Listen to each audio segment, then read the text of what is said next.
मोदी की हिंदुत्वा पॉलिसियों के बायस कैसे इंडिया ने एक लिहाज से पूरी थर्ड वर्ल्ड कंट्री का, जिसे आज के दौर में ग्लोबल साउथ कहा जाता है, इस ग्लोबल साउथ की लीडरशिप का पूरा जो चांस मिलने जा रहा था इंडिया को, वो खो दिया। क्योंकि अगर जो ये ईरान की अमेरिका और इसराइल के साथ जंग हो रही है, इसमें जो मुल्क सबसे ज़्यादा एलिजिबल हो सकता था मुज़ाकरात के लिए, डायलॉग करवाने के लिए, एक लिहाज से मीडिएटर का किरदार अदा करने के लिए, तो वो इंडिया हो सकता था। क्योंकि इंडिया का जो पास्ट ट्रैक रहा है, ख़ास तौर पर इंडिया में जिस तरीके से पहले प्राइम मिनिस्टर नेहरू के दौर में पॉलिसीज़ बनाएगी या इंदिरा गांधी के दौर में पॉलिसीज़ बनाएगी, या उसके बाद कांग्रेस पार्टी ने भी इन पॉलिसीज़ को ही जारी रखा, वो पॉलिसीज़ थी गैर जानिबदारी की, जिसे नैम भी कहा जाता है, यानी नॉन अलाइंड मूवमेंट। यानी इंडिया किसी एक ताकत के साथ खड़ा नहीं होगा, किसी एक धड़े के साथ खड़ा नहीं होगा,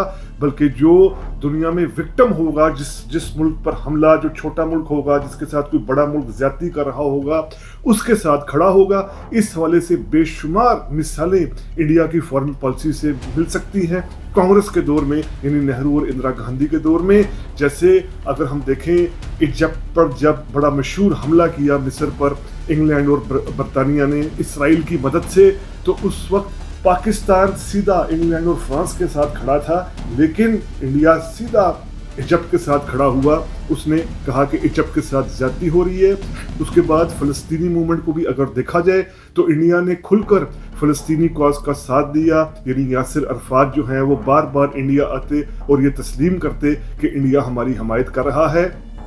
नेल्सन मंडेला की मिसाल भी है। नेल्सन मंडेला जैसे ही साउथ अफ्रीका में रहा होते हैं अर्ली 90s में, उसके बाद वो ख़ास तौर पर इंडिया आते हैं, शुक्रिया अदा करते हैं वो इंडियन लीडरशिप का कि साउथ अफ्रीका में किस तरीके से जो रेशल डिस्क्रिमिनेशन थी, इसको ख़त्म करने में इंडिया ने अपना साथ दिया। इसी तरह अफ्रीका के मुल्क हों, लैटिन अमेरिका के मुल्क हों, तो इंडिया का एक स्टैंड्स नज़र आता था कि वो एक ताकत के साथ, एक ताकतवर मुल्क के साथ खड़ा नहीं होगा। अब क्या हुआ? मोदी ने अब क्यों ऐसा कर दिया कि हिंदुत्वा के तहत जो फॉरेन पॉलिसी बनी, उसमें इंडिया मुकम्मल तौर पर एक साइड पर खड़ा हो गया। असल में ये जो जंग हो रही है ईरान की अमेरिका और इसराइल के साथ, इसमें अगर देखा जाए तो इंडिया एक ऐसा मुल्क था जिसके ईरान के साथ भी बहुत बेहतरीन ताल्लुकात थे, जिसके अमेरिका के साथ भी ताल्लुकात थे, अरब कंट्रीज के साथ भी ताल्लुकात थे और इसराइल के साथ भी ताल्लुकात थे। लेकिन मोदी ने हिंदुत्वा पॉलिसी के तहत बिल्कुल अपने आप को इसराइली कैंप पे गिरा दिया, यानी इसराइल के साथ उन्होंने इत्तेहाद कर लिया। इस जंग से, यानी 28 फरवरी को हमला होता है अमेरिका का ईरान पर, तो इससे सिर्फ 2 दिन पहले ही मोदी इसराइल जाते हैं, इसराइली प्राइम मिनिस्टर नेतन्याहू से गले मिलते हैं, उनकी पार्लियामेंट में खिताब करते हैं और ये कहते हैं जी कि मुझे आप लोगों के फादरलैंड यानी इसराइल के साथ बहुत ज़्यादा हमदर्दी है। यानी उन्होंने मुकम्मल तौर पर अपने आप को इसराइली झोली में गिरा दिया। अब हुआ क्या? ज़ाहिर बात है, ये सारी बातें ईरान में भी देखी जा रही थी, तो ईरान को ये मुकम्मल तौर पर ईरान ने इस चीज़ को अक्स कर लिया। इस चीज़ का ईरान ने पूरी तौर पर उसको पता चल गया कि इंडिया अब एक न्यूट्रल कंट्री नहीं है, वो हमारे साथ यानी ईरान के साथ ताल्लुकात को भी कोई अहमियत नहीं दे रहा। आयतुल्लाह खमैनी की शहादत हो, या ईरान के जिस तरह वो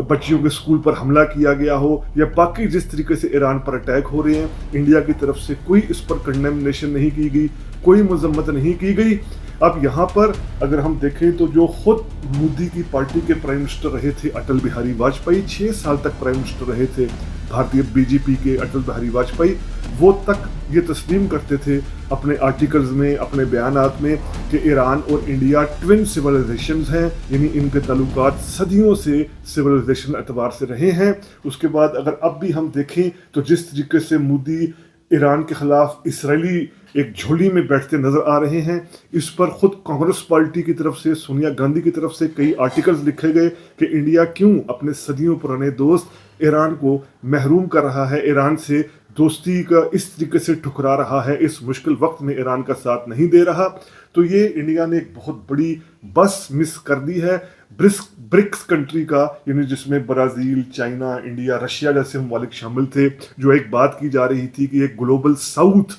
यानी जो एशिया, अफ्रीका, लैटिन अमेरिका के ममालिक हैं, जो मुकम्मल तौर पर डेवलप कंट्रीज नहीं हैं, इनकी लीडरशिप शायद इंडिया जो है वो करे, इनके लीडर के तौर पर इंडिया सामने आए, लेकिन मोदी ने ये सब कुछ ख़त्म कर दिया इंडिया को ग्लोबल साउथ बनाने का। यही वजह है कि अब पाकिस्तान, तुर्की, मिस्र जैसे मुल्क आगे आकर इस पूरे वैक्यूम को फिल कर रहे हैं। तो जब इंडियन मीडिया में, ख़ास तौर पर गोदी मीडिया में या बीजेपी और आरएसएस के हल्के इस चीज़ को बहुत एक जेलसी के साथ, एक बड़ा बहुत ज़्यादा हद तक के साथ पेश कर रही है कि पाकिस्तान को क्यों इस तरह मीडिएटर के तौर पर लाया जा रहा है, सालिस के तौर पर लाया जा रहा है, तो उन्हें चाहिए कि ज़रा वो खुद अपनी फॉरेन पॉलिसी भी देखें कि जो फॉरेन पॉलिसी मुकम्मल तौर पर जो मोदी हैं, मोदी का हिंदुत्व एजेंडा है, इन्होंने मुकम्मल तौर पर जिस तरीके से ज़ोइनिज़्म के साथ यानी सहवानियत के साथ अलाइन कर दी है, तो उसके बाद इंडिया के लिए क्या कसर रह जाती है कि वो किसी भी तरह की मीडिएशन करे। तो ये इंडिया ने किस तरीके से एक बहुत बड़ी